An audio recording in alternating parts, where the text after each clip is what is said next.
Assalamualaikum warahmatullahi wabarakatuh. Di cerita kali ini masih melanjutkan cerita yang sebelumnya, yaitu cerita yang berjudul Tegal Salahan.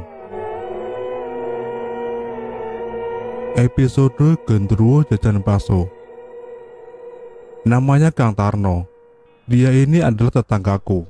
Pekerjaannya selain sebagai petani, juga nyambi berjualan bakso keliling kampung. Kang Tarno memang terkenal sebagai sosok yang sangat rajin dan ulet dalam bekerja. Ia berjualan dari siang hingga larut malam, berkeliling dari satu desa ke desa lain. Berbeda dengan tuan bakso keliling yang kebanyakan menggunakan gerobak, Kang Tarno berjualan dengan menggunakan rombong yang dipikul. Bukan tanpa sebab, letak desa yang berada di kaki perbukitan dengan jalanan yang kebanyakan masih berbatu dan naik turun, membuat sedikit kesulitan kalau harus berjualan dengan menggunakan gerobak. Seperti hari itu, jam 10 pagi, Kang Tarno sudah siap untuk berangkat berjualan. Setelah membaca bismillah, dipikulnya rombong bakso yang lumayan berat itu. Ia menyusuri setiap jalanan desa sambil sekali memukul-mukul mangkok dengan menggunakan sendok. Demikian suara sendok beradu dengan mangkok yang menjadi ciri khas bakso Kang Tarno. Bisa dipastikan setiap terdengar suara itu, maka tak lama lagi Kang Tarno bakalan lewat. Selain terkenal enak, bakso Kang Tarno juga sangat murah.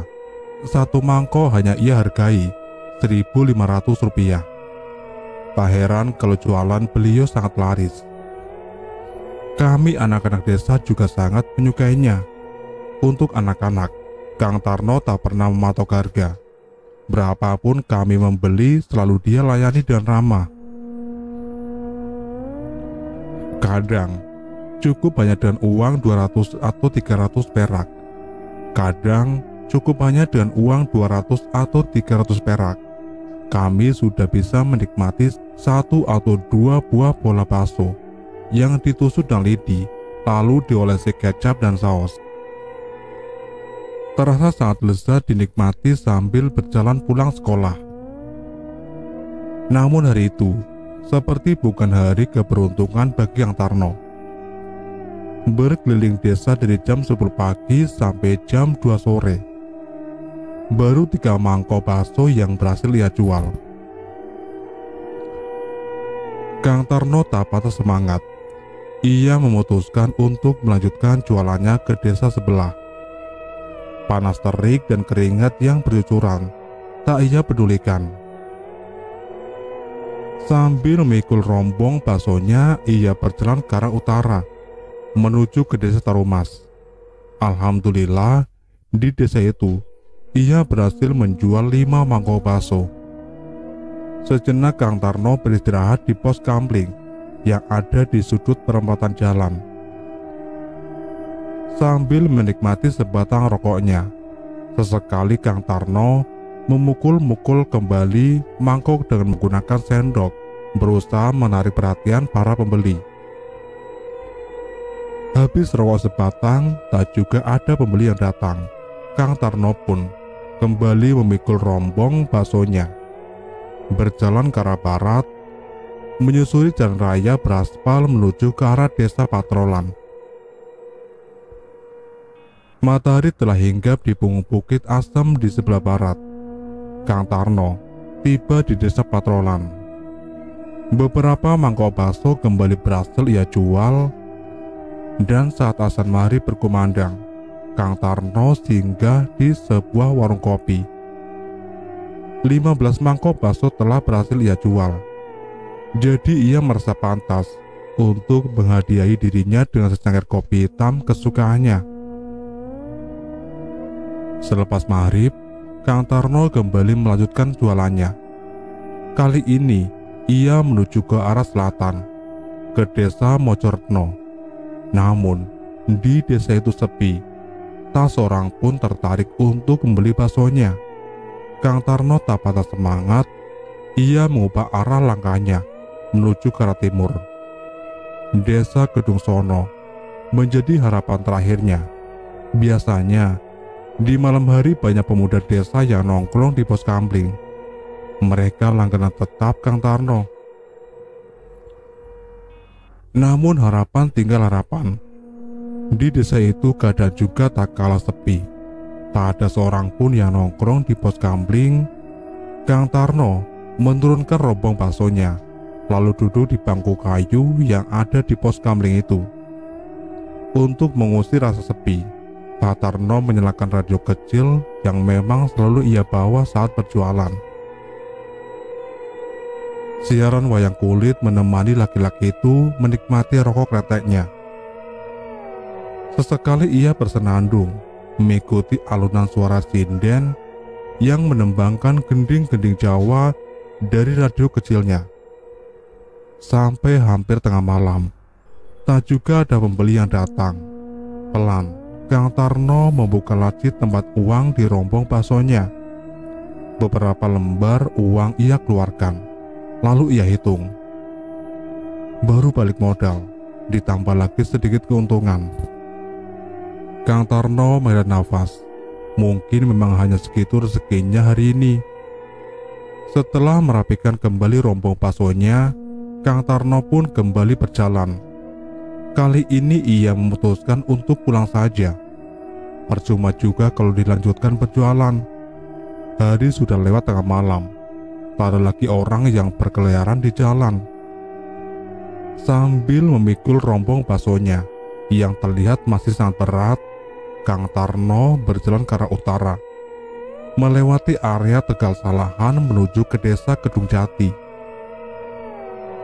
Meski banyak yang bilang kalau area Tegal Salahan ini angker, namun Kang Tarno tak pernah merasa takut. Toh selama ini setiap pulang berjualan, ia selalu lewat tempat itu, dan tak pernah sekalipun ia mengalami hal-hal yang aneh. Namun, malam itu adalah yang berbeda. Kang Tarno merasakan tubuhnya sedikit merinding saat mendekati buk atau yang diantara tanjakan dan turunan jalan Tegal Salahan. Udara juga terasa lebih dingin. Angin yang bertiup sepoi-sepoi membawa aroma bau berengus yang menusuk indera penciumannya. Kang Tarno menghentikan sejenak langkahnya. Dari tempatnya berdiri, terlihat dua sosok bayangan hitam tinggi besar duduk di atas beberapa meter di depannya. Satu di sebelah kanan jalan, dan satu lagi di sisi seberangnya. "Dancuk, apa tenan tinu iki? Sudah jualan gak laku, pulang malah dicegat Bandruwo," gerutu Kang Tarno dalam hati. Sempat terbesit niat hati Kang Tarno untuk berputar balik dan mencari jalan lain. Namun, niat itu segera ia urungkan. Jalan memutar terlalu jauh, bisa-bisa baru pulang pagi hari nanti ia sampai di rumah. Akhirnya, setelah mulutnya komat kamit entah mengucapkan kalimat apa, Kang Tarno kembali berjalan dengan kepala sedikit menunduk, berusaha untuk tidak mengacuhkan keberadaan kedua makhluk itu. Namun, nasib baik rupanya masih enggan untuk berpihak pada Kang Tarno. Saat ia lewat tepat di depan kedua makhluk itu, serempak kedua sosok hitam itu melompat turun dari atas buk dan menghampirinya. Sontak Kang Tarno segera menurunkan rombong baksonya. Kedua lututnya bergetar hebat. Laki-laki itu jatuh terduduk di atas jalan berbatu yang sedikit basah oleh embun. Lewat sudut matanya, Kang Tarno mengamati kedua sosok hitam tinggi besar itu. Sangat menyeramkan. Seluruh tubuh makhluk itu diselimuti oleh rambut lebat berwarna keabu-abuan yang terlihat kasar, dan wajahnya lebih menyeramkan lagi. Mata bulat sebesar lampu senter berwarna merah menyala. hidung pesek besar dengan lubang hidung sebesar pantat gelas, dan mulut lebar dengan sepasang taring sebesar pisang raja yang mencuat dari kedua sudut bibirnya. Yang lebih menyeramkan lagi adalah salah satu dari kedua sosok itu memiliki payudara yang sangat besar dan panjang, menggelambir turun hampir menutupi seluruh perutnya yang buncit itu, tanpa ada sehelai benang pun yang menutupinya. Sangat menjijikan. Bakso 2 mangkok. Salah satu dari sosok itu menuju ke arah rombong bakso Kang Tarno. Suara makhluk itu terdengar sangat serak dan berat. Kang Tarno pun mulai sibuk meracik 2 mangkok bakso pesanan makhluk itu dengan tangan gemetar. Tak butuh waktu lama, 2 mangkok bakso siap dihidangkan. Dan tak menunggu lama juga, tanpa medulikan kuah bakso yang panas mengepul, kedua makhluk itu menenggak seluruh isi mangkok sampai tanda tersisa. Asu, kuah panas gitu kenakan ditenggak. Apa enggak melepuh tuh mulutnya? Batin Kang Tarno heran. Nambah 20 mangkok. Kembali makhluk itu menunjuk rombong bakso Kang Tarno. Sial, beneran dirampok kedua ini. 20 mangkok. Kira-kira ini nanti bayar apa enggak ya? Gerutu Kang Tarno dalam hati. Namun laki-laki itu tak kuasa menolak permintaan kedua makhluk besar itu. Lenyap sudah seluruh isi dagangan baksonya. Setetes kuah pun tak ada yang tersisa. Kang Tarno terduduk lemas, membayangkan kerugian besar yang akan ia derita malam ini. Kedua makhluk hitam tinggi besar itu bersendawa dengan sangat kerasnya. Bau nafas busuk menguar dari mulut keduanya, membuat Kang Tarno merasa mual bukan kepalang. Uangnya. Salah satu dari makhluk hitam besar itu mengeluarkan beberapa lembar uang puluhan ribu. Entah uang beneran atau bukan, Kang Tarno tak sempat memeriksanya. Laki-laki itu langsung memasukkannya begitu saja ke dalam laci rombong baksonya. Dan begitu kedua makhluk itu menghilang di balik kegelapan, Kang Tarno juga langsung ngibrit setengah berlari menaiki tanjakan jalan Tegal Salahan sambil memikul rombong baksonya yang kini terasa sangat ringan. Keesokan harinya, sebelum berangkat ke pasar untuk berbelanja, Kang Tarno menyempatkan diri membersihkan laci rombong baksonya. Dan benar saja, bukan lembaran uang puluhan ribu yang ia temukan, tapi hanya beberapa lembar daun sirih yang mulai mengering. Lemas seketika sekujur tubuh Kang Tarno. Dengan wajah lesu, akhirnya Kang Tarno menceritakan kejadian yang ia alami semalam kepada bapak mertuanya. Sudah, tak perlu kamu pikirkan kejadian itu. Sekarang kamu ke pasar saja, belanja. Nih, pakai uang bapak dulu. Nanti kamu jualan saja seperti biasa. Dan daun sirih itu biarkan saja di dalam laci rombongmu, jangan dibuang. Siapa tahu bisa membawa keberuntungan. Begitu nasihat sang bapak mertua, sambil memberikan beberapa lembar uang puluhan ribu untuk modal belanja Kang Tarno. Meski sedikit bingung, toh Kang Tarno menuruti begitu saja saran dari bapak mertuanya. Dan benar saja, entah memang kebetulan atau bagaimana, sejak peristiwa itu, jualan bakso Kang Tarno maju pesat. Sekarang ia sudah memiliki kios bakso di pasar kecamatan yang lumayan ramai. Dan tak perlu lagi bersusah payah memikul rombong berkeliling kampung untuk menjajakan baksonya. Cerita selanjutnya yaitu episode Mbah Gebuk. Nama aslinya adalah Mbah Sinem, tapi kebanyakan orang memanggilnya Mbah Gebuk karena ia memang gabuk atau mandul dalam bahasa Jawa. Tak memiliki anak sama sekali. Suaminya pun sudah lama meninggal. Jadilah ia tinggal sendirian di gubuk reot di pinggir desa. Perawakannya kurus kecil, rambutnya pun telah memutih semua. Karena usianya memang sudah di atas 70 tahun. Meski begitu, ia masih kuat bekerja di sawah atau ladang. Karena untuk mencukupi kebutuhan hidupnya, ia memang mengandalkan tenaganya untuk bekerja di sawah atau ladang orang. Pendengarannya sudah sangat jauh berkurang, sehingga kalau bicara dengannya harus dengan setengah berteriak. Itu pun kadang harus diulang-ulang karena ia belum jelas mendengar apa yang kita teriakan. Satu lagi, ia memiliki kebiasaan yang sedikit nyeleneh. Meski perempuan, tapi pecandu rokok tingwe nomor wahid. Sangat jarang bisa menemui nenek ini tanpa ada lintingan tembakau di sela-sela jarinya. Di kantongnya pun selalu ada selepen, tempat khusus untuk tembakau dan beraneka ragam perlengkapan untuk membuat rokok tingwe. Mbah Gabuk adalah sosok yang baik hati dan ramah. Meski kalau diajak ngobrol suka gak nyambung karena pendengarannya yang kurang, tapi ia selalu ramah pada semua orang. Karena itulah hampir semua warga desa menyukainya.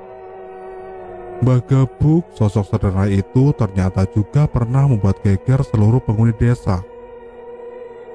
Kejadiannya beberapa puluh tahun yang lalu. Berawal dari Yusarni yang kehilangan anak bungsunya yang bernama Wulan. Yusarni menuduh Mbah Gabuk lah yang mengajak pergi Wulan. Karena menurut Lilis teman Wulan, Wulan memang diajak pergi sama Mbah Gabuk saat sedang mencari kepompong bersama Lilis di Tegal Salahan. Jangan ngawur kamu nih, menuduh orang seenaknya.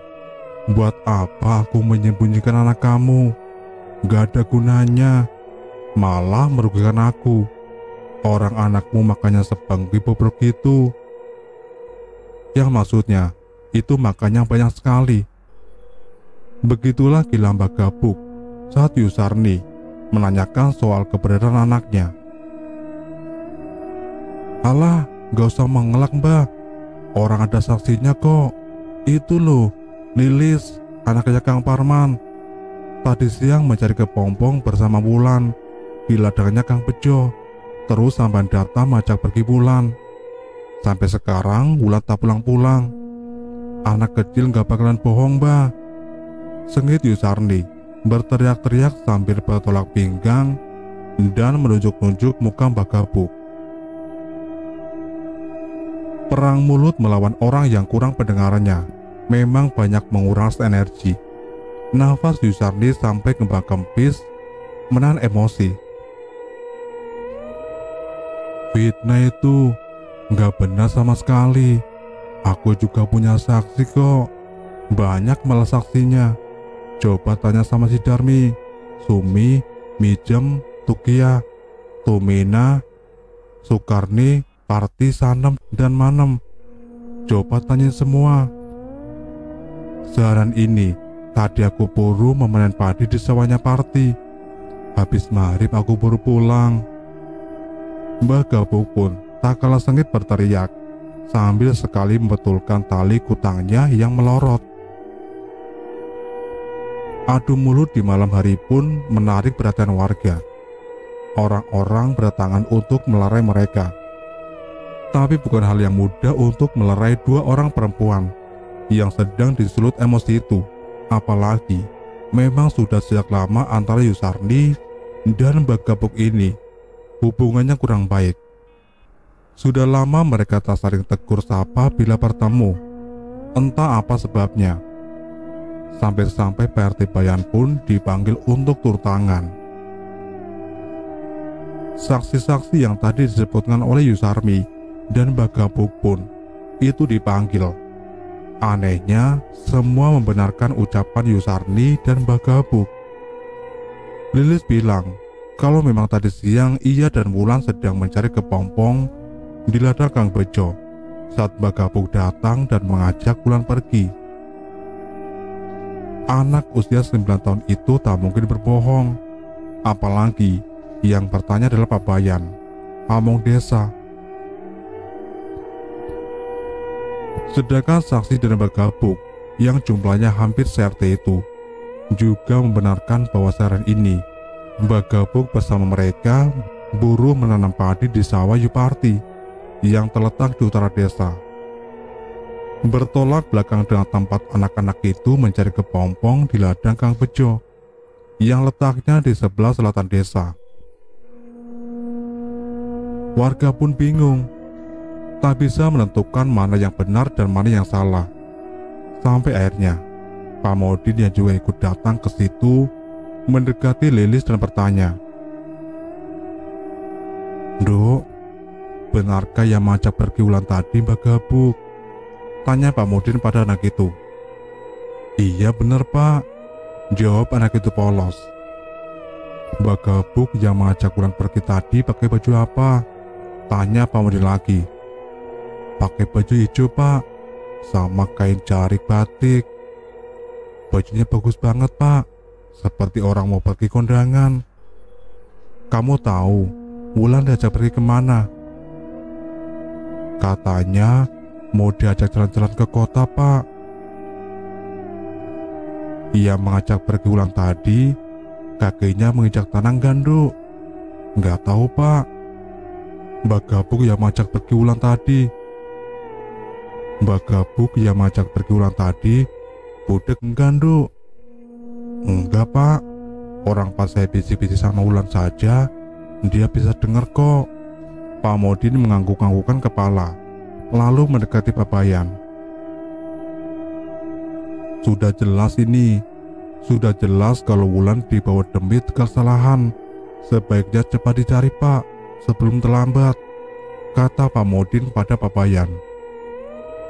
Pak Bayan pun segera mengarahkan warganya untuk melakukan pencarian. Namun belum juga mereka beranjak dari tempat itu, dari kejauhan nampak Wulan datang. Gadis itu berlari kecil sambil bernyanyi seperti anak yang sedang kegirangan. Di tangannya menenteng bungkusan plastik hitam. Yusarni segera menyambut anak bungsunya itu. Para warga pun merasa lega. Mereka tak perlu bersusah payah lagi untuk mencari Wulan. Pak Bayan dan Pak Modin segera menanyai Wulan. Anak itu bercerita kalau ia diajak jalan-jalan ke kota oleh Mbak Gapuk. Kota yang sangat besar katanya. Banyak bangunan-bangunan besar dan megah. Banyak kendaraan-kendaraan bagus yang lalu lalang di jalan yang halus dan mulus. Melihat kereta api, pesawat, bahkan ia melihat ada mobil yang bisa terbang. Ia juga dibelikan makanan yang enak-enak dan baju yang bagus-bagus.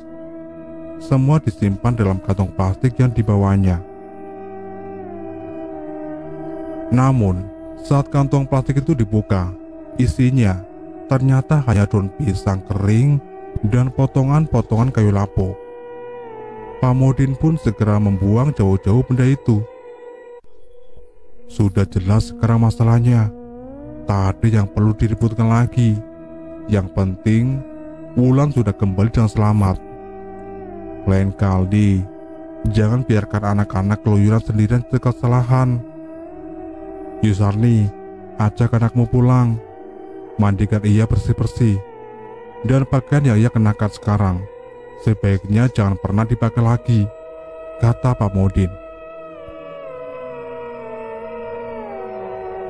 Benar kata Pak Modin Yu, dan sebaiknya sampan juga harus minta maaf sama Mbak Gapuk, sambung Pak Bayan. Emoh, rasudi aku jeluk ngapura, sungut Yusarni sambil ngeloyor pergi dari tempat itu. Orang mau jeluk ngapura, aku yora paten duk, teriak Mbak Gapuk sambil masuk ke dalam rumah dan membanting pintu. Orang-orang hanya bisa geleng-geleng kepala melihat kejadian itu. Sepertinya Peristiwa malam itu tak bisa mengakhiri perseteruan antara Yusarni dan Bagabuk. Sekarang, Bagabuk sudah meninggal sekitar tahun 2000-an, kalau nggak salah. Al-Fatihah buat almarhumah. Semoga beliau tenang di alam sana. Amin. Episode Hantu Tanpa Kepala, Penghuni Randu Growong. Musim kemarau, sawah-sawah di area Tegal Salahan itu mulai mengering. Dan sawah yang biasanya ditanami padi, itu pun berubah fungsi menjadi lapangan sepak bola bagi kami anak-anak desa Kedung Jati. Meski tak jarang mendapat omelan dari para pemilik sawah, karena sawah yang dijadikan lapangan bola, tanahnya akan memadat dan sulit untuk digarap saat musim penghujan nanti datang. Tapi, kami anak-anak mana peduli. Yang kami tahu adalah, kami bisa bebas bermain dan senang. Tak jarang justru kami menyalahkan dan menuduh si pemilik sawah itu pelit dan galak. Seperti sore itu, begitu matahari condong ke arah barat, aku dan teman-temanku sudah berkumpul di sawah milik Mbah Mo yang berada di Tegal Salahan. Setelah membagi kelompok dan membuat gawang dari dahan dan ranting kering yang banyak bertebaran di tempat itu, permainan pun dimulai. Permainan berjalan seru, saling menyerang dan bertahan. Sorak-sorai bergema saat ada yang berhasil mencetak gol. Sampai pada suatu saat, aku menendang bola terlalu kencang. Alhasil, bola itu membuung tinggi, meninggalkan area permainan. Dan, plus, bola yang terbuat dari plastik itu sukses tertancap pada ranting pohon yang berujung runcing. Ya, seru teman-temanku serempak karena kecewa. Bahkan, Joko si pemilik bola terlihat mengomel panjang pendek.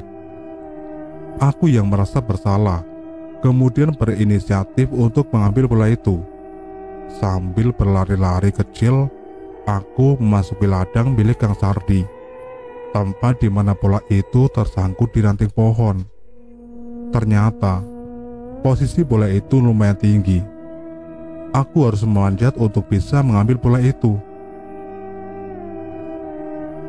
Dengan cekatan, ku panjat pohon yang lumayan besar itu. Dan, bola berhasil aku raih. Sejenak ku amati bola itu, ternyata robek lumayan besar. Tak mungkin bisa dipakai lagi.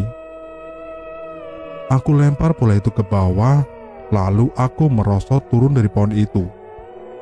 Saat itulah, tanpa sengaja, aku melihat ke arah pohon randu besar yang berada di tengah-tengah ladang Kang Sardi. Pohon randu itu sangat besar dan memiliki lubang di pangkalnya. Karena itulah orang-orang menyebutnya pohon randu growong.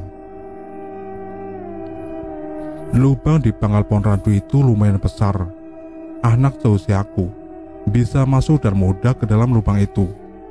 Jadi, bukan lubang itu yang menarik perhatianku, tapi sesuatu yang berada di dalam lubang itu.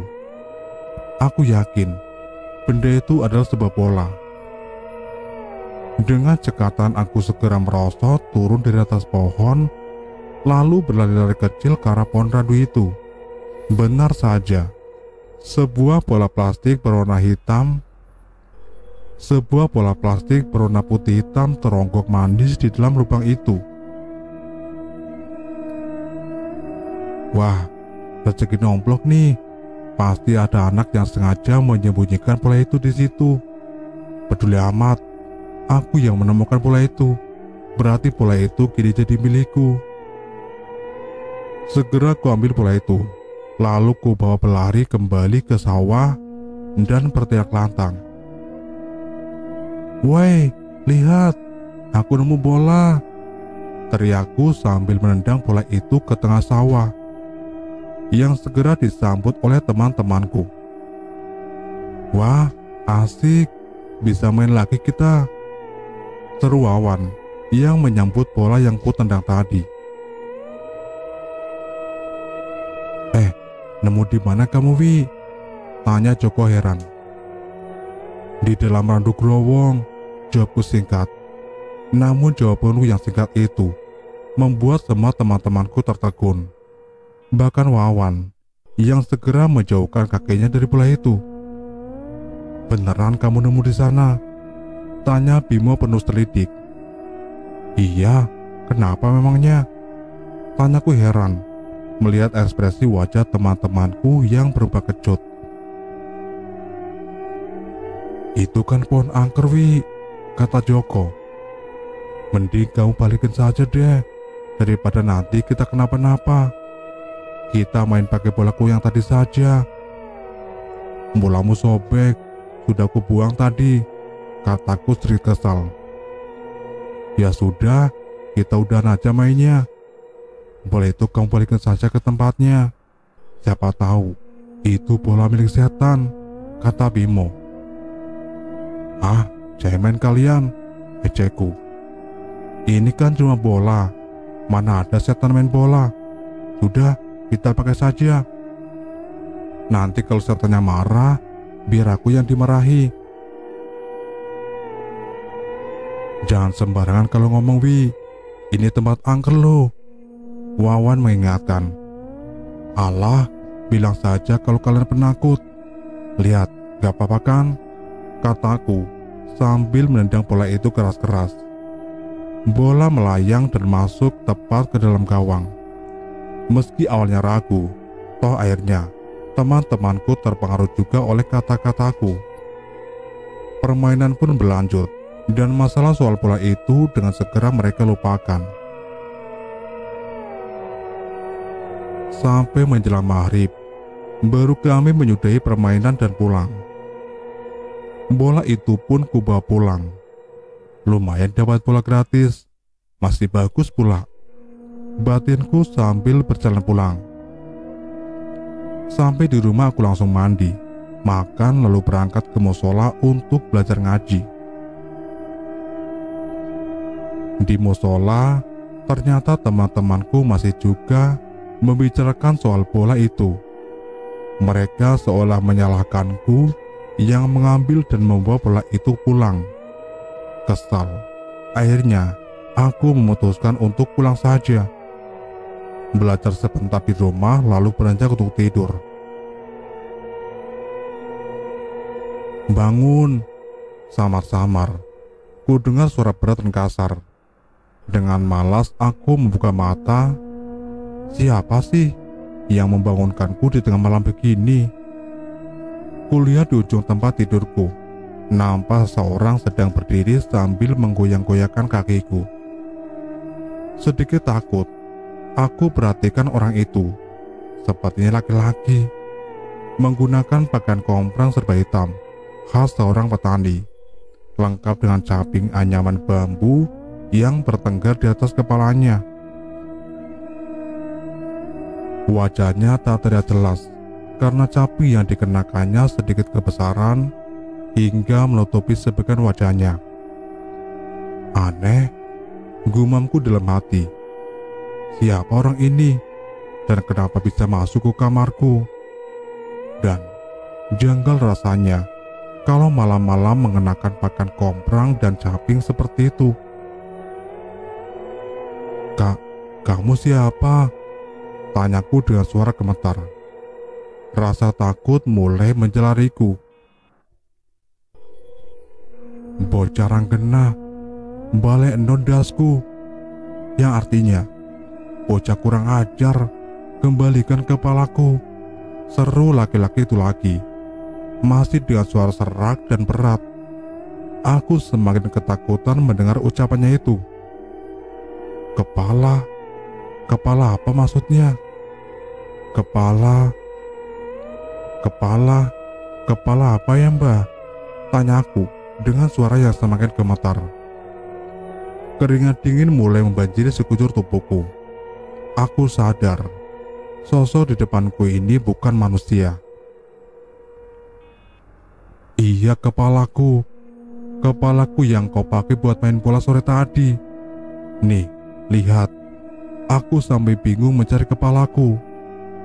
Sentak sosok itu sambil membuka capingnya. Aku terkesiap saat melihat di balik caping itu. Ternyata tak ada kepala sama sekali. Hanya ada sebatang leher hitam setengah busuk dengan darah hitam kental mengalir dari ujungnya. Bau busuk menguar menusuk indera penciumanku. Wah, Bapak! Sontak aku berteriak sekencang-kencangnya, membuat sisi rumah menjadi gempar. Bapakku yang waktu itu masih menikmati kopinya sambil mendengarkan siaran wayang kulit di radio, segera menghambur ke dalam kamarku. Begitu juga Simbo yang sedang menidurkan adikku di kamarnya, itu juga ikut panik. Le, bangun Le. Mimpi apa kamu sampai teriak-teriak begitu? Bapak mengguncang-guncangkan bahuku.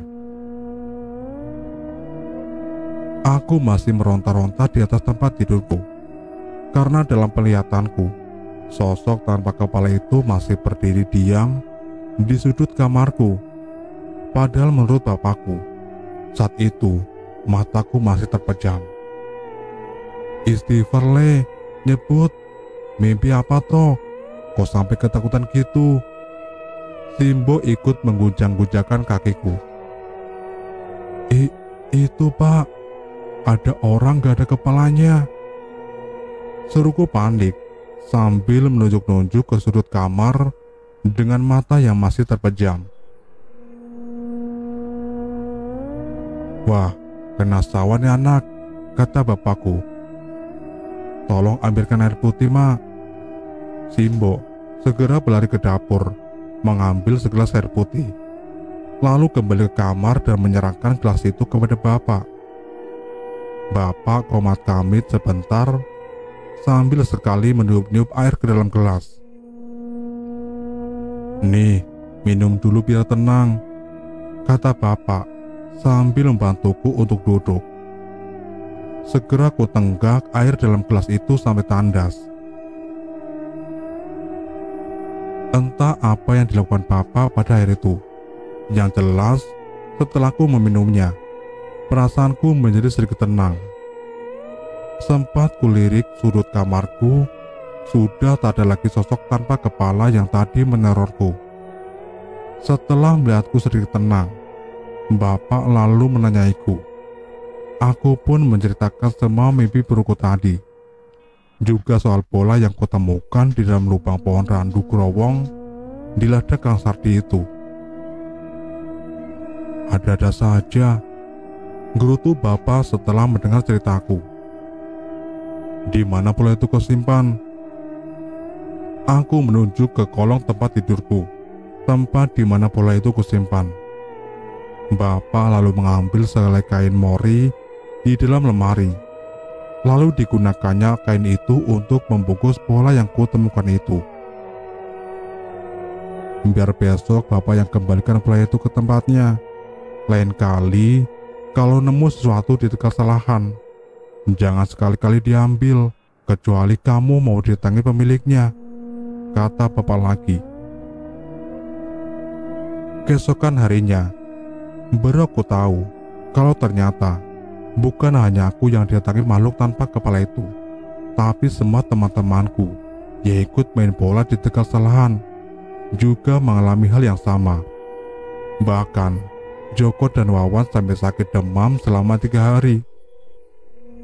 Pagi-pagi sekali, bapak mengembalikan bola yang telah dibungkus kain mori itu ke dalam lubang pohon randu growong. Tak lupa, bapak juga meletakkan pancok bakal dan membakar dupa di bawah pohon itu.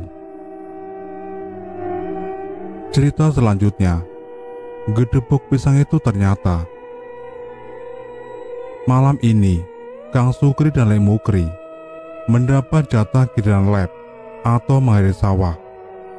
Di saat musim kemarau begini, kegiatan lab memang digilir untuk mencegah terjadinya perebutan air di antara para petani.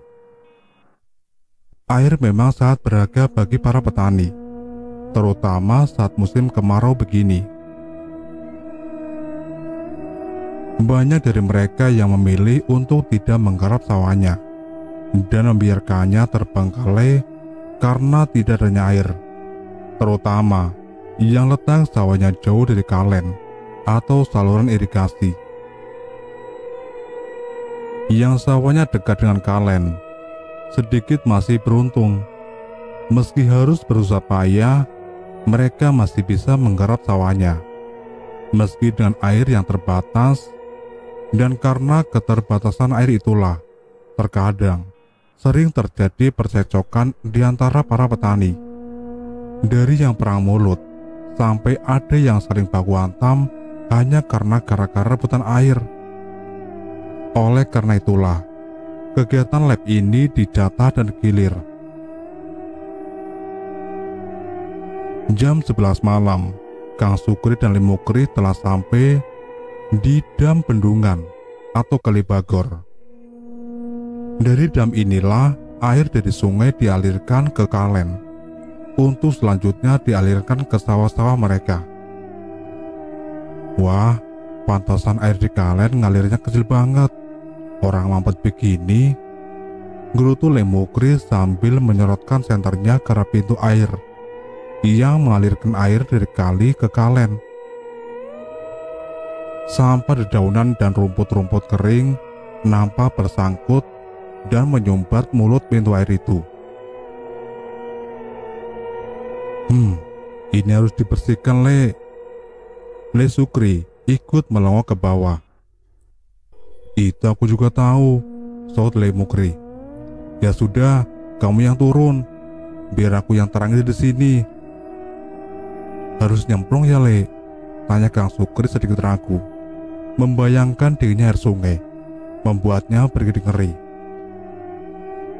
Ya iyalah, gimana kalau mau membersihkan kalau gak nyemplung, kata Lemukri.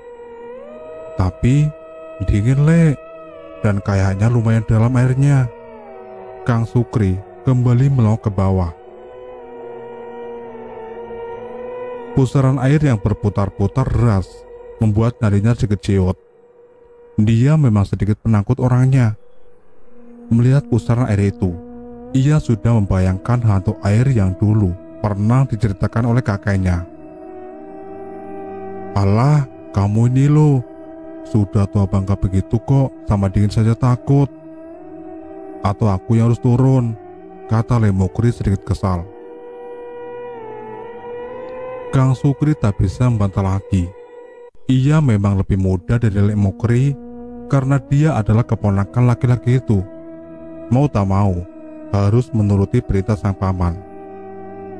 Buka saja pakaianmu, biar gak basah, kata Lemukri lagi. Laki-laki Kang Sukri hanya bisa menurut. Ia telinga-telingu sebentar sebelum membuka seluruh pakaiannya. Biar bagaimanapun, tempat ini sangat terbuka. Bisa berabe kalau ada yang melihat ia telanjang pula di tengah malam buta begini. Sudah, gak bakalan ada yang ngintip. Hardi Lemukri melihat keponakannya itu nampak ragu. Paling juga Damit yang mau ngintip malam-malam begini. Sial, umpat Kang Sukri dalam hati. Sudah tahu dia penakut malah ngomongin soal Damit. Kang Sukri segera melepas semua pakaiannya dan tanpa mengenakan sehelai kain pun, laki-laki itu segera terjun ke dalam gedung. Benar saja, air dalam gedung itu lumayan dalam. Kini hanya kepala Kang Sukri yang terlihat menyembul di atas permukaan air. Segera Kang Sukri berenang mendekat ke arah pintu air. Lalu dengan cekatan, ia menyingkirkan dedaunan dan rumputan yang menyumbat mulut pintu air itu. Dari atas, Lemukri meneranginya dengan senter. Hati-hati, Kri, jangan sampai salah memegang. Asu, umpatan Kang Sukri memotong ucapan Lemukri. Sialan, malah ngatain orang tua, bentak Lemukri sambil melemparkan bongkahan tanah kering ke arah Kang Sukri. Untung lemparannya gak tepat sasaran. Ora lo, Le, iki lo rasa ngajan debok tai, teriak Kang Sukri dari bawah membela diri. "Oh, kirain ngata-ngatain aku," kata Le Mukri sambil tertawa geli. Membayangkan Kang Sukri yang tanpa sengaja memegang benda menjijikan itu. Asu tenan, tahu temannya apes malah diketawain. Kali ini umpatannya benar-benar ditujukan kepada Le Mukri, namun cuma ia ucapkan dalam hati. Kang Sukri segera melanjutkan pekerjaannya. Hampir 15 menit ia berkutat dengan sampah-sampah itu, sampai mulut pintu air benar-benar bersih dan air mengalir dengan lancar ke arah kalen. "Sudah beres, Le," kata Kang Sukri sambil kembali mengenakan pakaiannya. Badannya sedikit menggigil kedinginan. "Coba tadi kita bawa kopi, Le, kan lumayan buat mengusir dingin begini." "Kau pikir kita piknik pakai bawa kopi segala? Sudah, ayo lanjut, keburu pagi nih," gerutu Le Mukri sambil kembali menyusuri galengan atau pematang kalen. Sambil berjalan, mereka membersihkan sampah-sampah yang menghambat aliran air, juga menutup lubang-lubang yang mengalirkan air ke sawah orang. Pokoknya, malam itu aliran air hanya khusus untuk dialirkan ke sawah mereka. Sebentar, Le," Kang Sukri menahan langkah Le Mukri. "Sampean denger gak?" Le Mukri menghentikan langkahnya, lalu menelengkan kepala, mencoba mempertajam pendengarannya. Dari kejauhan, terdengar gemericik air yang sepertinya mengalir dengan deras. "Wah, gawat, jangan-jangan..." Le Mukri segera mempercepat langkahnya. Nalurinya sebagai seorang petani kawakan mengatakan kalau telah terjadi sesuatu yang tak diharapkan. Dan benar saja, setelah melangkah beberapa meter, mereka mendapati galengan kalen telah jebol. Galengan dari tanah yang telah lama mengering karena kemarau panjang itu memang mudah sekali ambrol saat tiba-tiba terkena air. Air yang sudah susah payah mereka alirkan dari kali ke kalen, kini kembali tumpah membanjir ke kali. "Wah, celaka, Kri, tanggulnya jebol," gerutunya sambil menyorotkan lampu setannya ke arah tanggul yang jebol selebar lebih dari 1 meter itu. "Padahal tadi pas kita berangkat belum jebol loh. Waduh, gawat ini, Le, bisa gagal lab kita malam ini." Kang Sukri ikut mengamati tanggul yang jebol itu. "Kita perbaiki saja dulu, Kri. Sementara pakai apa aja dulu, kek?" kata Le Mukri sambil melihat ke sekeliling, mencoba mencari sesuatu untuk menambal tanggul yang jebol itu. "Pakai kedebok pisang saja, Le. Tuh di pinggir kali banyak pohon pisang liar. Bisa kita pakai buat menambal tanggul yang jebol ini," usul Kang Sukri. "Wah, tumben otakmu encer, Kri. Ya sudah, ayo kita cari kedebok pisangnya sama kayu atau bambu buat patoknya." Mereka berdua pun segera sibuk menebang 2 pohon pisang yang lumayan besar, juga beberapa batang pohon semak liar seukuran lengan untuk dijadikan patok. Mereka harus kerja ekstra keras malam itu. Batang pohon pisang mereka potong-potong sepanjang kurang lebih 1,5 meter. Lalu mereka pasang melintang pada tanggul yang jebol itu. Tak lupa mereka menancapkan patok batang semak yang telah mereka runcingkan ujungnya untuk menahan batang pisang itu agar tidak hanyut terbawa air. Sela-sela batang pisang itu mereka sumbat dengan rumputan dan tanah liat agar air tidak merembes. Tak sia-sia mereka bekerja keras. Tanggul darurat yang mereka buat itu hampir selesai. Tinggal sedikit lagi. Tapi sepertinya mereka masih butuh sebatang kedebok pisang lagi agar tanggul yang mereka buat benar-benar sempurna. Wah, Sepertinya gedeboknya masih kurang, Le. Seru Kang Sukri sambil mengelap keringatnya yang bercucuran di dahinya. Iya, ya sudah, aku tanya lagi. Sepertinya tadi aku melihat masih ada gedebok pisang yang tergeletak di pinggir kali. Kamu di sini saja. Bereskan tuh sela-sela batang pisang yang belum rapat, biar airnya nggak merembes, perintah Le Mukri. Segera laki-laki itu turun kembali ke pinggir kali. Benar saja, ada sebatang pohon pisang yang tergeletak di situ. Sepertinya bekas ditebang orang, dan ukurannya juga pas banget. Le Mukri tak perlu lagi memotongnya. Ia tinggal memanggulnya naik menuju ke kalen. Alhamdulillah, Kri, masih ada batang pisangnya, teriak Le Mukri sambil berjalan tertatih-tatih di atas sebatang sawah yang sedikit licin oleh embun. Kang Sukri yang tengah sibuk menyumbat sela-sela tanggul yang masih bocor menoleh. Dan betapa terperanjatnya ia saat melihat apa yang dipanggul oleh pamannya itu. Bukan gedebok pisang seperti yang dibilang oleh Le Mukri, tetapi sosok pocong dengan bagian kepala di depan dan kaki di belakang. Le, kui, sing mbok pikul. Sontak Kang Sukri lari tunggang langgang sambil berteriak. Buang saja gedebokmu, Le. Ayo pulang saja. Le Mukri tentu saja kebingungan melihat tingkah keponaknya itu. Segera diperhatikannya gedebok pisang yang dipangkulnya. Darahnya tersirat seketika.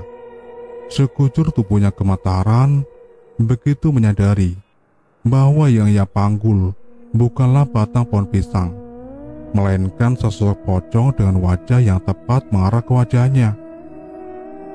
Mata sosok itu menyala merah, menampakkan wajahnya yang sangat menyeramkan. Wajah yang telah membusuk dengan gigi geligi meringis seolah menertawakannya. Sontak, Le Mukri segera melempar sosok itu ke tengah sawah. Lalu dengan sekuat tenaga lari sekencang-kencangnya menyusul keponakannya sambil berteriak lantang. Sukri, bajingan kowe. Tahu orang tua mau dimasak pocong malah ditinggal lari. Dan rencana lab mereka malam itu pun itu gagal total. Sampai di sini dulu untuk ceritanya. Dan nantikan kelanjutan kisah ini di video selanjutnya.